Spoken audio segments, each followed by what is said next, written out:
శ్రీ సచ్చిదానంద సమర్థ సద్గురు సాయి మహారాజ్కి జై. సాయి బిడ్డలందరికీ కూడా సాయినాథన్ ఆశీర్వాదాలతో మనం 42 అధ్యాయంలో నిన్న చూశారు కదా, స్వామి నృసింహ సరస్వతి స్వామిని ఎంత గొప్పగా వేడుకున్నాడో. మరి ఈ వేళ చదువుదామండి. సాయం దేవుడు ఆ ప్రకారమే స్వగ్రామానికి వెళ్ళి భార్యాబిడ్డలను తీసుకుని ఒక భాద్రపద శుద్ధ చతుర్దశి నాటికి గంధర్వపురము చేరాడట. అతడు శ్రీగురుని దర్శించి త్రిమూర్తి మాలకాకి మానస సరోవరములో మునిగి రాజహంస అయినట్లు, చూడండి ఇక్కడ, మాలకాకి మానస సరోవరంలో మునిగి రాజహంస అయినట్లు మీ దర్శన మాత్రము చేతనే మా పాపాలన్నీ నశించిపోయాయి.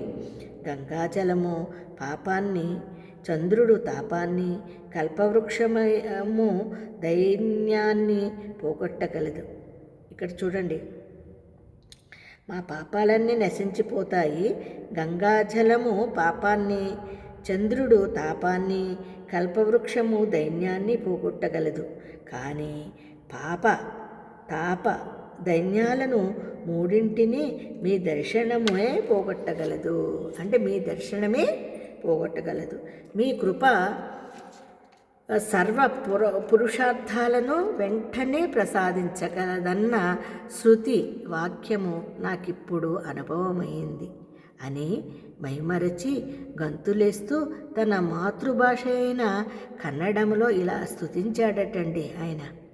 భూమిపై భక్తుల పాలిట భాగ్యనిధి అయి అవతరించిన శ్రీ నృసింహ సరస్వతిని చూడగలిగాను. భక్తితో ధ్యానించేవారికి సుఖమిచ్చే జగత్పతి అయిన మీ చరణ కమలాలు దర్శించగలిగాను. సంసారములో తపిస్తున్న భక్తులకు అభిష్టాలిచ్చి యోగులకు యోగసిద్ధిని అనుగ్రహించే శ్రీ నరసింహ సరస్వతి దర్శన భాగ్యము నేడు నాకు కలిగింది. చూడండి, శ్రీ నరసింహ సరస్వతి దర్శన భాగ్యము నేడు కలిగింది. మహావాక్యాలుగా చెప్పబడిన పరతత్వమే సగుణమై సత్పురుషులను ఉద్ధరించడానికి దండ కమండలములు ధరించి యతి సార్వభౌముడుగా అవతరించిన నరసింహ సరస్వతి నేడు నాకు మీ దర్శనమయ్యింది.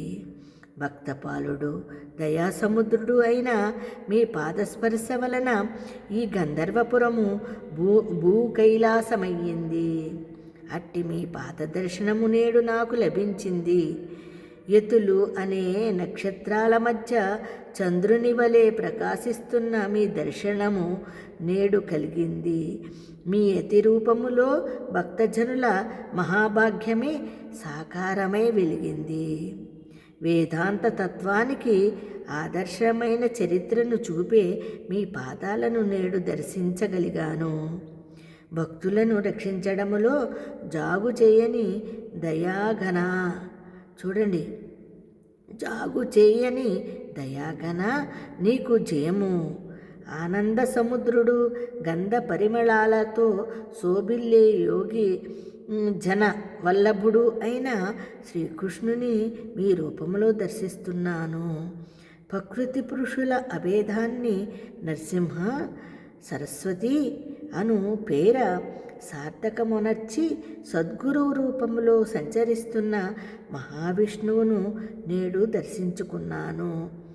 చూడండి, శ్రీగురుడు ఎంతో ఇలా వేడుకున్నాడండి. మళ్ళీ ఎందులోని కన్నడలోనే అంటండి. ముందు తెలుగులో మనం చెప్పుకున్నాం కదా 9 రకాలుగా, ఇందులో కూడా కన్నడలో కూడా ఈ 9 రకాలతోనే ఆయన్ని వేడుకున్నాడండి. శ్రీగురుడు ఎంతో సంతోషించి అతని భార్యాబిడ్డలను తమ సన్నిధిలో కూర్చుండబెట్టుకుని వాత్సల్యంతో వారి క్షేమ సమాచారాలు విచారించారట. సాయం దేవుడు వారందరినీ స్వామికి పరిచయం చేశాడు. అతని కొడుకులిద్దరూ నమస్కరించినప్పుడు ఆయన వారి శిరస్సుపై చెయ్యి ఉంచి ఆశీర్వదించారట. అప్పుడు సాయం దేవుని పెద్ద కుమారుడైన నాగనాథుని చూపిస్తూ ఆయన, సాయం దేవా, ఇతడు సిరి సంపదలతో చిరకాలము జీవిస్తాడు. వీడే మా నిజమైన భక్తుడు, మాకు ప్రీతిపాత్రుడు. వీడి కీర్తి ఎంతగానో విస్తరిస్తుంది.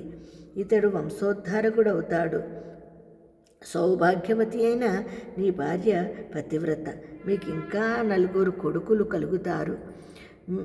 మ్లేచ్చుని సేవించడం వలన ఈ పుణ్యము నశిస్తుంది కనుక నీవది విడచి పెట్టి మా వద్దనే ఉండు. చూడండి, మ్లేచ్చుని వద్ద ఆయన్ని నువ్వు సేవిస్తే ఇంతవరకు పొందిన ఫలితాన్ని నువ్వు పోగొట్టుకుంటావు అని అతని భార్యాపిల్లలను కూడా అందుకు ఒప్పించారు. తర్వాత సాయందేవునితో స్వామి మొదట వీరిని తీసుకుని సంగమానికి వెళ్ళి స్నానము చేసి అశ్వత్థాన్ని పూజించుకునిరా అని చెప్పారట. ఆనాడు అనంత పద్మనాభ చతుర్దశి కనుక నది ఒడ్డున ఎందరెందరో అనంత వ్రతము చేసుకుని శ్రీగురుని దర్శించుకోవాలని గంధర్వనగరము వస్తున్నారట. శ్రీగురుడు సాయందేవుని కూడా అనంతవ్రతము చేసుకోమని చెప్పాడు.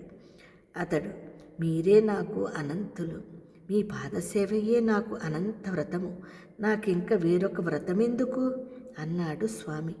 నాయన, నీవు మా మాట విని వ్రతం చేసుకో. పూర్వము కౌండిన్యుడు అనే ఋషి ఈ వ్రతము చేసుకుని అభిష్టాన్ని పొందాడు. నీవు కూడా కౌండిన్య సగోత్రుడవే గనుక ఈ వ్రతమాచరించు అన్నాడు. అప్పుడు సాయందేవుడు, స్వామి, అలా అయితే ఈ వ్రత విధానమేమో మా గోత్ర ఋషి దాని వలన ఎలా కృతార్థులయ్యారో వివరించండి అని కోరాడట. శ్రీగురుడు వివరించారండి.